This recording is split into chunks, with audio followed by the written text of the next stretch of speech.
Bien, le Létaré, c'est la grande fête locale de Stavelot. Létaré, c'est le premier mot de l'évangile du jour, donc réjouis-toi, et nous nous réjouissons. En Blanc-Moussy, il y a 350 membres adultes de la confrérie. Il faut ajouter pour le cortège du Létaré, comme aujourd'hui, 150 petits Blanc-Moussy âgés de 6 à 12 ans. Donc ça fait déjà 500. Et il faut ajouter aussi une fanfare locale, l'émulation, qui pour la circonstance est notre fanfare et est habillée en Blanc-Moussy. Elle représente à peu près 60 à 70 exécutants. Puis depuis le XVIe siècle, le personnage se transmet de génération en génération.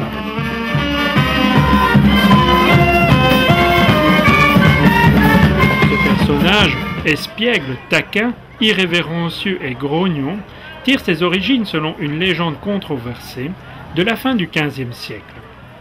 En 1499, le prince abbé Guillaume de Manderseid, qui voulait rétablir la stricte observance de la règle dans son monastère, réprima sévèrement la participation de certains de ses moines au carnaval de Stavelot.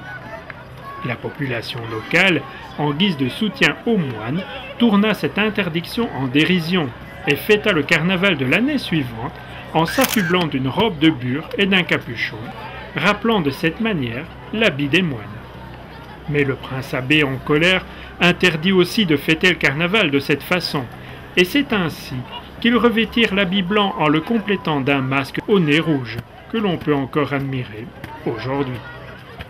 L'administration communale et la confrérie des Blancs-Moussy attestent donc la naissance de ceux-ci en 1502.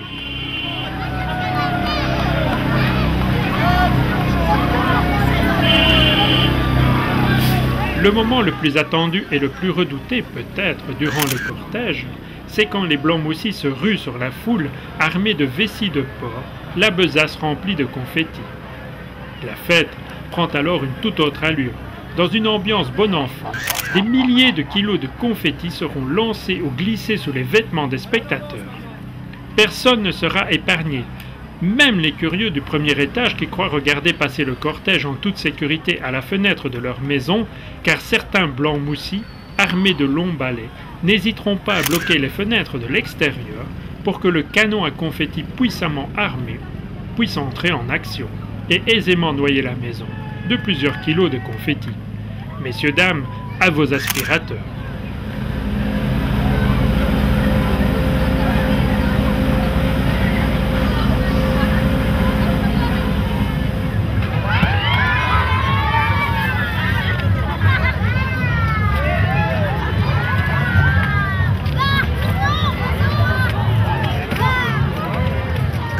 Quelquefois, le danger vient du ciel. Les plus malicieux accrochent des harengs au bout d'une longue canne à pêche.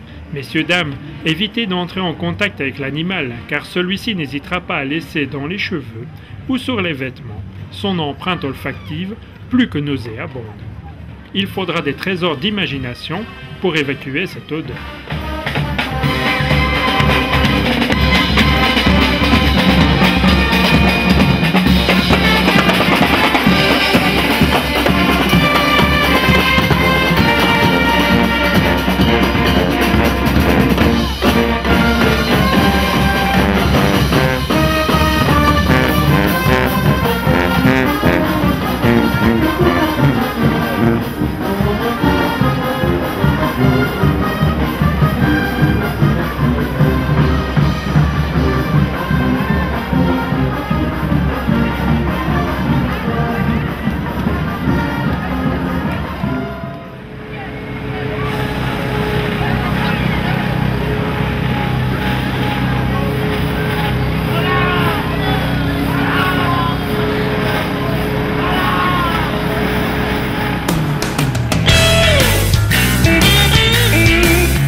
Le rondeau, c'est l'apothéose du cortège, c'est la danse des Blancs-Moussy autour du perron.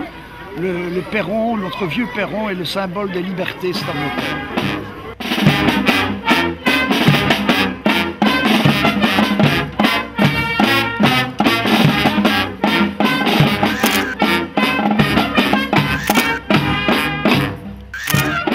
Le rondeau final sur la Grand Place est l'apothéose de cette journée féerique. devant des milliers de spectateurs regroupés pour l'occasion, les Blancs Moussis dansent en cercle sur une musique qui n'appartient qu'à eux. Cette chorégraphie en 3 mouvements, autour du perron de la ville, se terminera dans une sarabande populaire aux accents joyeux. Merci à tous les participants, et spécialement aux Blancs Moussis pour ce létaré réussi.